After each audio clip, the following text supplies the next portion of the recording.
Good evening, everybody. Hi,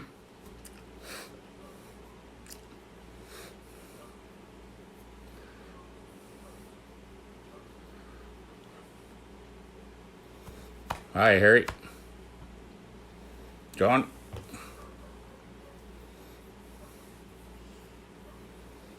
Hi, Danny. How are you? Brian. Matthew. Long time, Matthew. Hi, Brian.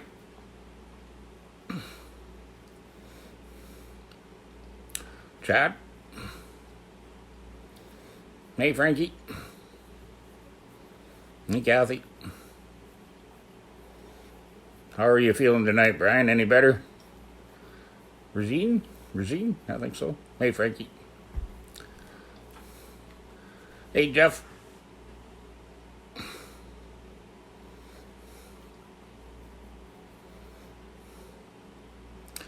So, happy Easter, everybody.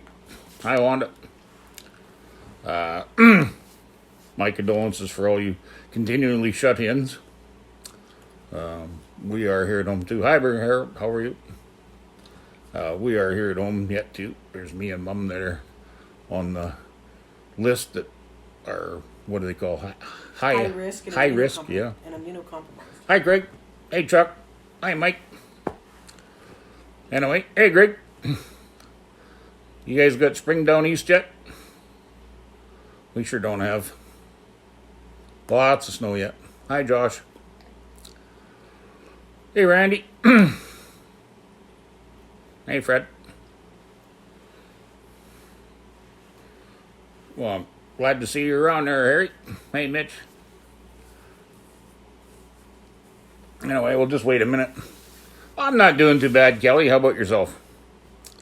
We'll just wait a couple minutes so we can get a few more get caught up here. Hi, Kathy. Got a really good Easter supper. Kim barbecued a chicken. Pretty hard to beat. Hey, Gail. Is it snowing? Nah. We haven't even lost any snow. It's melting, but we just have the odd bare patch. Yep. Ah, it must be nice, Greg. Of course, you know Alberta's warming up 7 times faster than the rest of Canada. Hey, Marianne. Okay.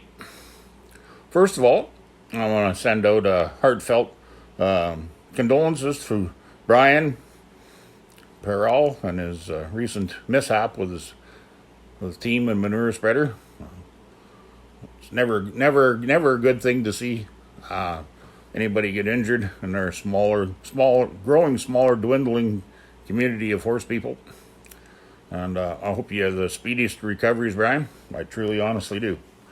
We're going to focus this chat tonight. Hi, Debbie. Hi, James. Hi, Paul.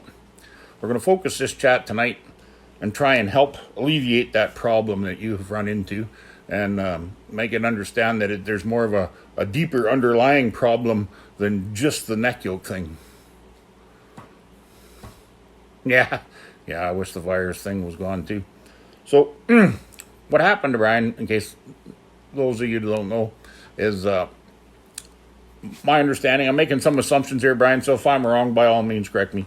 But he was pulling a manure spreader with a 2-wheeled cart, Pioneer cart, and he has that neck yoke stopper on the end. It's a hook, so the neck yoke ring can't slide off, and somehow it jiggled off the end. The pole dropped down, stuck in the ground, and tipped him out, and the manure spreader rolled over top of him. Understand it was bad enough, but it could have been far more severe. And we're glad that, that's all that's happened, but I'm sorry that he got injured. But part of the trouble is the whole design of the gizmos that they use for that job don't always work as good as they should have. And the biggest underlying issue, if you want to come over, Kim, with the whole situation is the 2-wheel cart. Whichever way you want to be, it's up to you. You can sit here if you want. I've had many conversations. Hi, Carol. I have many conversations over the last 40 years with people driving horses about two-wheel carts compared to three-wheel carts. And everybody go, oh, three-wheel carts are dangerous. I had a three-wheel tractor. Well, that's like comparing apples to oranges. It's not the same. A tractor, three-wheel tractor, the tractor's being driven on a three-wheel cart. It's being pulled. There's a big difference. Anyway, part of the trouble, I'll flip it around here if I can find the flipper. There's the flipper. Okay, right about there if you can. Part of the trouble, well, the big issue that Brian had was the ring on his neck yoke goes in here, right? And then the neck yoke sits right here. And what happened was this pole moved up like so. And that allowed this hook to slip past the ring and the pole drop on the ground. Okay. And these issues here on a wagon doesn't exist if you have this hook, because there's weight on that pole all the time and it never can lift up so that it can slide off. But on a two-wheel cart, there can be vertical forces when you hook a machine on the back of the hitch back here, right? It can put vertical forces downward here, which can lift the end of the pole upward here, right? So to counteract that, Pioneer and a few others, they've changed their carts around and they've had it set so you can move the DoubleTree up or down or whatever to balance it. But the thing is, as you pull along, you're going to hit a soft spot with your mirror spreader. The team's going to have to pull harder, and it's going to lift your pole or push your pole down more. If you push your pole down enough, it eventually puts a lot of weight on the breast strap, on the collar, and on the top of the horse's neck up here, and makes it sore. And you'll have guys fight, well, my horse won't stand. My horse is doing this. My horse is doing that. What can I do to make him do that? And I come over and I pull the collar head and have a look, and there's a big bald spot up here. You know, that's from one of these two-wheel carts. Like quite often, if you adjust them so that they can't jump around in the front, then you're putting too much downward force here as they pull by putting the pole up here, right? And it makes a sore. So they move it down again, trying to move it so it lifts up again to take some of the weight off. But then with this style of hook on the end, it can pop off. So to alleviate his situation, he should have either had a chain that went through here like so, or a strap, like an old hame strap, nylon, not leather, or wired on or twisted on. Some of them use a bolted on neck yoke that stays on all the time. Some people find that a real pain because they like to drive back and forth from the barn. Here's your breast strap. Here's your breast strap with a neck yoke on, right? They ground drive all over the place with a neck yoke on. So when they get to this machine, they just lift up the pole, stick the pole through the neck yoke, set it down and go. So to wire it or tie it on is a bit of an inconvenience for them. But that inconvenience can eventually bite you in the ass by letting that slip off the end and have a problem.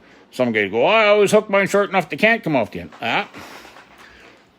You can hook them pretty short, and if they get into a heavy pull, your tug and all that comes back to here is going to stretch a little. Your collar is going to set back into the horse's shoulder a little, and it can move it a little bit, 3-4 inches, which is enough lots of times to get it off the end of the pole, even though you've got it hooked fairly short to start with.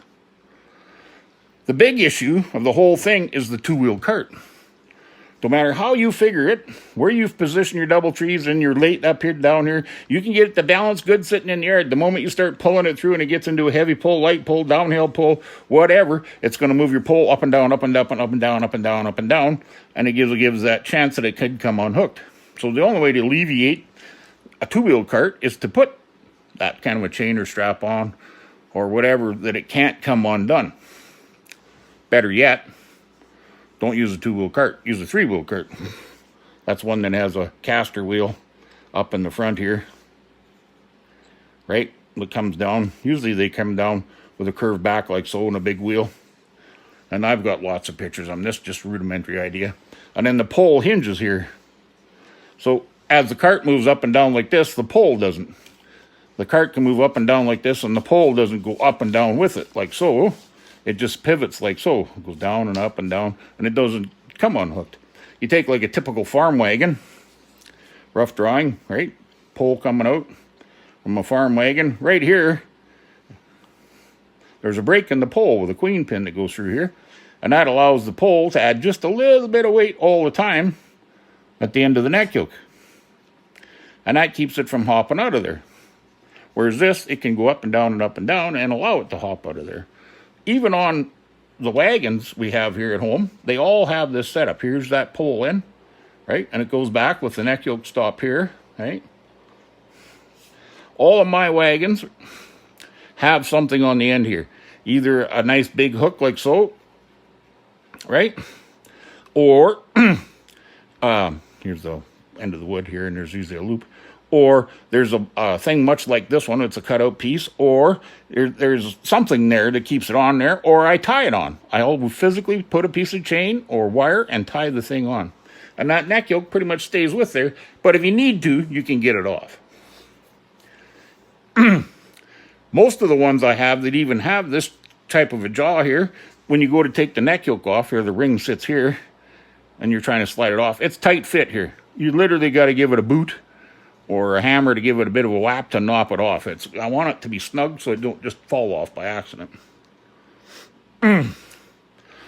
Like Brian said, what would have fixed his problem at this particular time is having that chain in here that went across here so it keeps the neck yoke ring from plummeting out and keeps it back over here where it should be.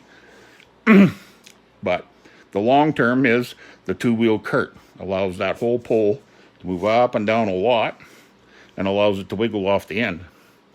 And it can allow it to put a lot of pressure on the neck, or it can float up and be a pain and janging and banging around. Whereas the three-wheel cart don't do that. It works much like a four-wheel cart or wagon.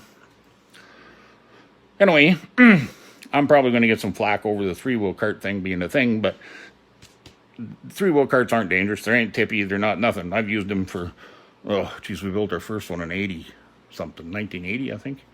That's a long time ago, 40 years. And we've logged with them. Bounced through dead furrows, had many horses hooked to them, all sorts of stuff, and they don't tip or fall. The two-wheel cart is cheaper, and it's easily adaptable to other things, but it has that inherent problem that the neck yoke can get heavy or light as you're going, and you could come unhooked here. Could you rig a small chain with a clip on it on one end that's screwed to the pole to make it easy for you to get it on and off? Yeah, you can. Yeah, you can like this chain system. A lot of the chains I have that they're on them, they're a continuous loop, and they'll have a bolt snap here at the end. One of them ones that has the thing on this end, and then a loop on this end with a bolt in it, and a little finger toggle, and you pull back on it and it opens up and unhooks. It doesn't take a lot.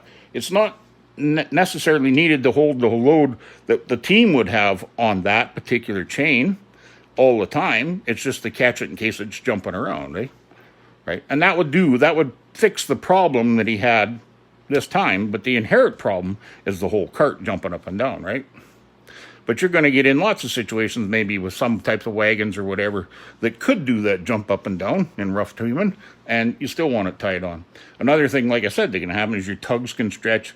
A single tree can break. If a single tree breaks, off goes the end of your neck yoke. So it's best to have some sort of a stopper of any kind at the end that'll catch it in case a single tree breaks or double tree folds up or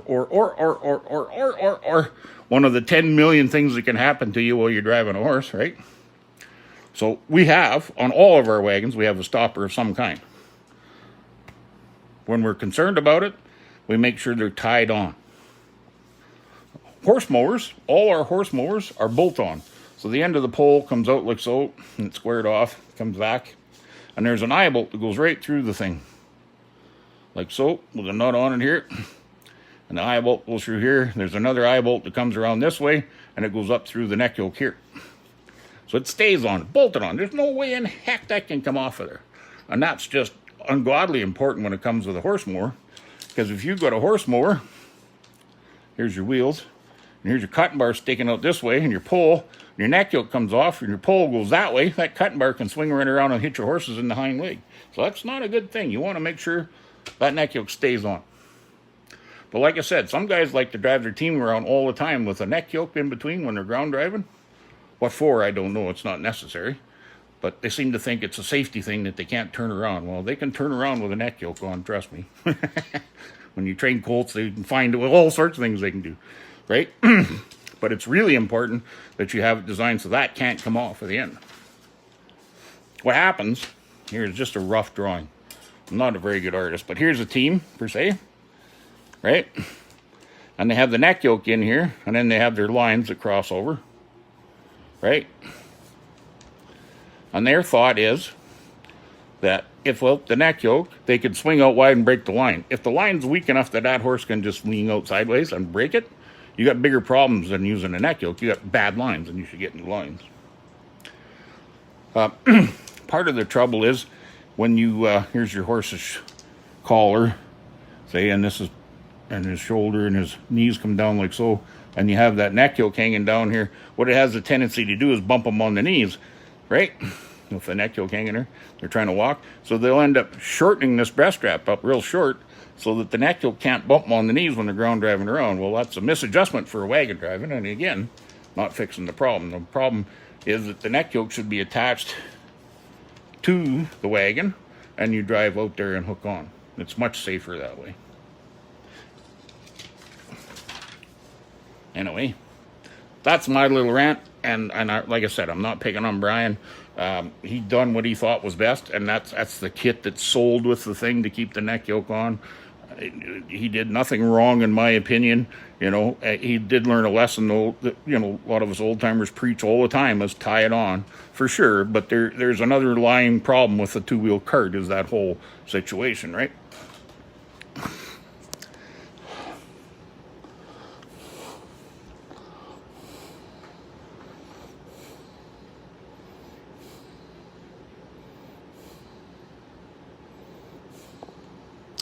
Okay, I'll flip back here. So I might have missed some of your guys' statements and questions. I'll just take a moment and I'll scooch back through them here.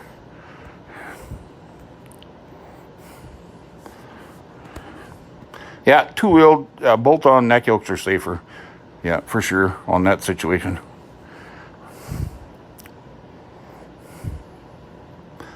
And Tracy, that two-wheel cart is for a team, right? Not for a single horse cart. Single horse cart, the back pad carries the weight, not the neck yoke. If you hook a team to a two-wheel cart, that's when you have the trouble, because the weight of the pole is carried on the neck yoke.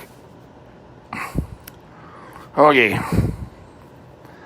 I put my neck yoke on.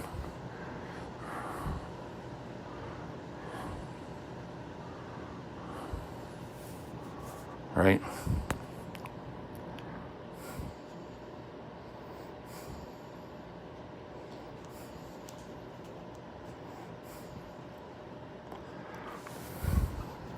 You're welcome, Brian. And truly, what happened to you is one of them weird little freak of things that happen.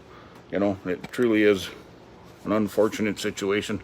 And, but I've run into that situation myself very early on when I first started driving. You know, young and dumb. And grandfather told me, and dad, many times, make sure you tie them neck yokes on. But I always found it a pain in the ass to wire it on or go find that chain with a snap. And I did it once, and I got lucky. It was on a bobsleigh, and the pole went sideways and tipped me out, and the team stood there and waited for me to get up and straighten up everything, get hooked up, but it didn't have to.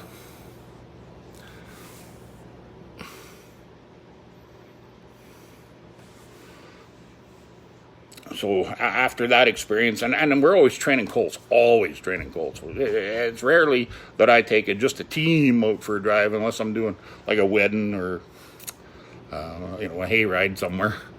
But even at that, quite often I have, you know, a colt, a trainee hooked up. And when I'm farming at home here, I always got one young guy and one broke guy. So the young guys are always going to test the stuff. They're going to, you know, pull on snaps. They're going to, you know, lean on stuff. They're going to step on stuff. They're going to bump into it, jump ahead a little bit every once in a while, all sorts of stuff. So we always got everything, always safety.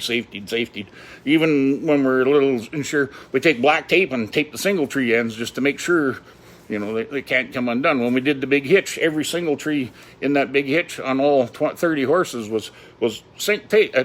You know, so all 60 single tree ends were taped, just to make sure they couldn't accidentally come undone. Same when we do our driving demos. Everything's backed up with extra snap and extra safety here. And not everybody's going to push the limit like I do when I'm driving 6 or 8, but the safety that we use to do that is a learned thing from doing it over the years and having stuff fail and all that sort of a thing. So, yeah, we do our best to do that. Keep it safe, and we've tried pretty much every kind of design to neck yoke stop and an end there is, right? Yeah, hundreds of rolls of tape, eh, Del? Yeah, for sure. And tape isn't a forever thing, but when you're doing something like that, where you're doing a 15 or 20-minute drive, that little bit of black tape to keep things from accidentally coming unhooked, and you may use that double tree your whole life and never have a single tree come unhooked. You get into a crowd of people, off it'll come. Oh, yeah, it's not an embarrassment, Brian. Truly, and everybody has that learning curve. Some of it comes early, some of it comes late. You know what I mean? By all means, don't be embarrassed over it. It happens. It truly does happen. Everybody has it happen. The best thing that come out of it is you're still above ground and your team's in good shape, and everything else is repairable, right? As long as you're good and going to heal up good, and the horses didn't get hurt. Machinery and iron and wood is all replaceable and easily fixed, so you can continue on.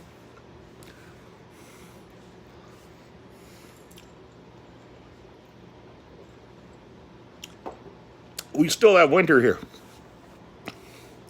I got mares that are starting to bag up, and we have at least between 4 and 8 inches of snow on the level, and then we've had lots of wind that blew lots of snow into the bush, and it's 2-3 feet deep in the bush yet.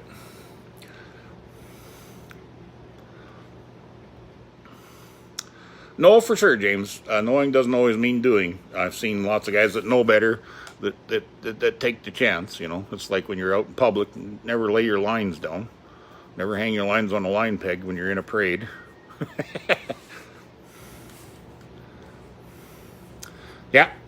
Yeah, it's a sad thing, Brian. That's hook on them two-wheel carts can fool you into giving you a false sense of security, because they can definitely slip out of there.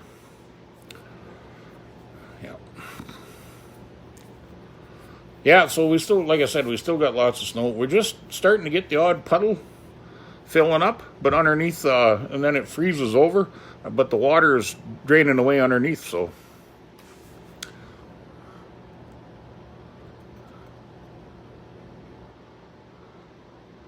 Yeah, that's not good, Fred. That's never good.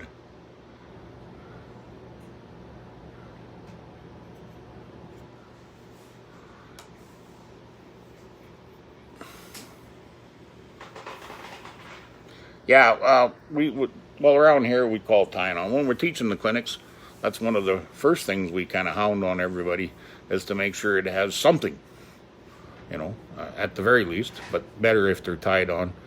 Quite often what I use is hame straps, so nylon hame straps. If it's nothing, if the wagon I haven't had a chance to put anything else on, even if it has one of the hooks on the end, I usually have it set up so that it's so darn tight that it's not going to come off by accident. You're going to have to get at it with a hammer, give it a whap, or give it a good kick, Hi, Anthony. Hey, Chuck. But anyway, yeah, like I said, I wasn't trying to single Brian out, but him and I chatted earlier, and he said, yeah, go ahead, you could use it for helpful information. Hey, Ray.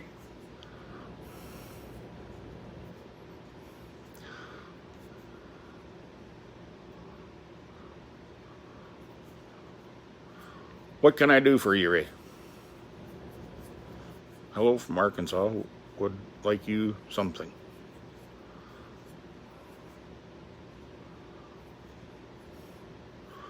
Happy Easter, Anthony.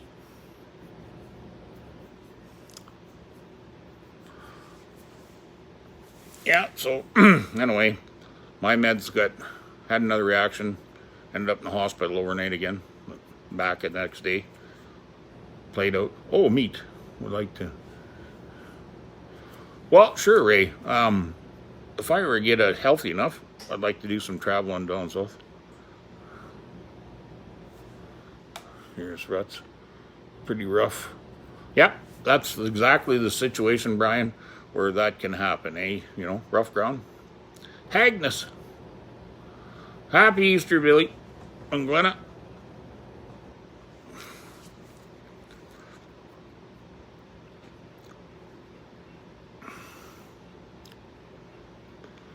Yeah, well, I try, Mindy. I haven't been feeling that good, and part of it was short of wind, and I couldn't talk for very long without coughing and wheezing, and it didn't make for a very entertaining live video when I'm coughing and clearing my throat pretty much nonstop.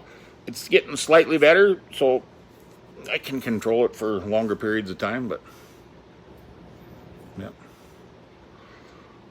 Oh, anyway, mares, the one that's getting closest would be Crystal, I think, is one of the first ones. Derek took his green certificate on equine health this year through the college in Lakeline College in Vermilion, and so he's gonna try and take on more of the foaling situation this year. I can spend more time just sitting in the truck watching. Happy Easter, Landon. One more test to write for Yeah, he's got one more test to write, but he's learned a lot. He's picked up a lot of info. So I've been encouraging him to go out and take pictures of what the mare looks like today. You know, how her tail head's sitting, how her bags are, you know, how loose she is at the back end, all that sort of stuff. And then take pictures in a couple of days and compare to see the change. Because when they're changing every day in front of you, you don't notice as much. It's like a horse getting too fat. A lot of times you're sitting there feeding him, you don't even notice. I think Derek is on his phone with his girlfriend in his bedroom right now. Fort Worth Stockyard, Texas. Right on. Well, Ray, someday I got to get down there. I got to come down and visit my buddy Wes anyway. And I'd like to go to that chuck wagon races in Neches, Texas with Moon and all them. And Billy D and Glenna and all them guys. So when I get down there, I'll come visit. Really good, Mindy. He was out there today, and he went to catch the colt out in the middle of the big pasture with all the other horses. And one of the other horses nipped it in the butt just as he was putting the halter on, so his colt didn't want to get caught right away. So Derek, he stuck with it, and within 20 minutes or so, he caught the guy. Mostly just sat down, waited for the colt to come back to get him. Yeah, I think it'd be a blast, Ray. But anyway, yeah, so then he brought him in and curried him and stuff. Like I told Derek, don't just catch him and use him every time. Sometimes you just got to catch him, give him some oats, curry him out, and let him out. If you catch them and use them every time, then they're going to associate catching with being used every time. If you catch them and just give them oats and then let them out, they never know whether they're going to get used or not going to get used, but they know they get oats. It makes them easier to catch. But he's doing really well with them, yeah. I've tried to stay back and give helpful criticisms or pointers or whatever you want to call them when I can, but try not to get, in his face. You have to do this by this time, and you have to do this by this time, and you have to do this by this time. You got to kind of let him experience it on his own some. And he's probably going to change the way, I train horses to his own, unique method or twist on it too some. So we just got to wait and see, All I can do is kind of head off stuff I consider to be dangerous. Anything else that might consider, a lengthy or time-consuming way to doing it is okay. It's up to him to figure out which he prefers. Hi, Dave. How you been, bud? Hey, Trish. But, yeah, we had quite a conversation on this neck yoke stop, and if you go back through the video from the start later on, you'll be able to see it. I'll post this live chat on Facebook when I'm done, and I think if I can get it to work, I'll post it on YouTube as well later. And how old is the colt? He is 3 this year. Derek started training him when he was 2.5. Well, I tried, Debbie, but I'm not perfect. Right on, Dave. Have you got spring yet, or are you guys getting snow again? Hey, Richard. Oh, is it like 95 down there in southern Texas, or?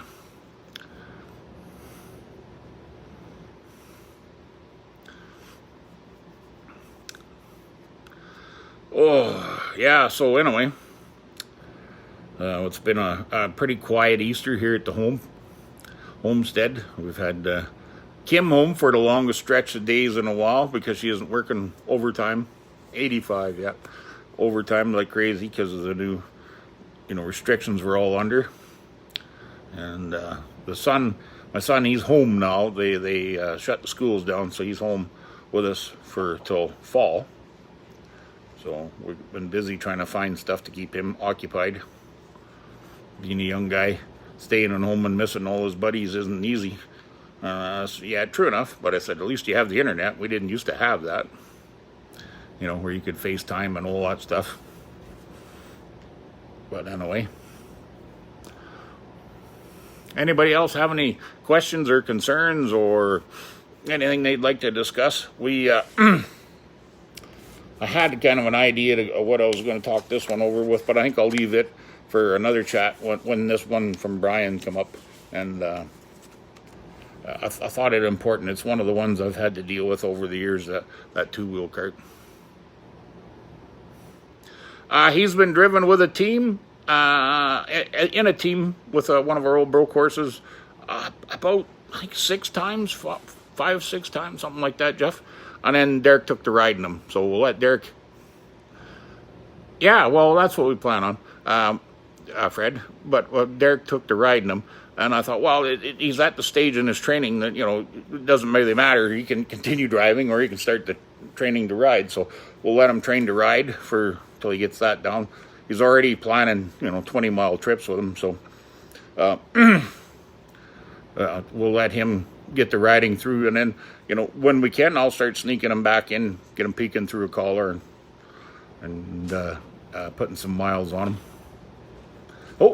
Oh my gosh. The prodigal child appears from the bedroom. He lives. Come say hi, bud. Everybody wants to say hi. Oh. Come on over. They've been asking about your colt. Hello. Out of the blue. I'm feeling a little better, Richard. Like I said, I had that med complication there, and it's slowed me down again, but I'm not doing too bad. So Fred figures you should build a wagon for your colt next, Derek. Oh? No. But anyway, well, guys, I know it's kind of a short chat for tonight, but I know everybody's pretty bored. But I'm still pretty pooped yet. I don't get to talk a lot before my voice gets to go. So I hope you have a happy Easter, everyone. Play safe. Everybody have a good time. I hope you have a speedy recovery, Brian. And we'll see you guys again next weekend. All right. Bye.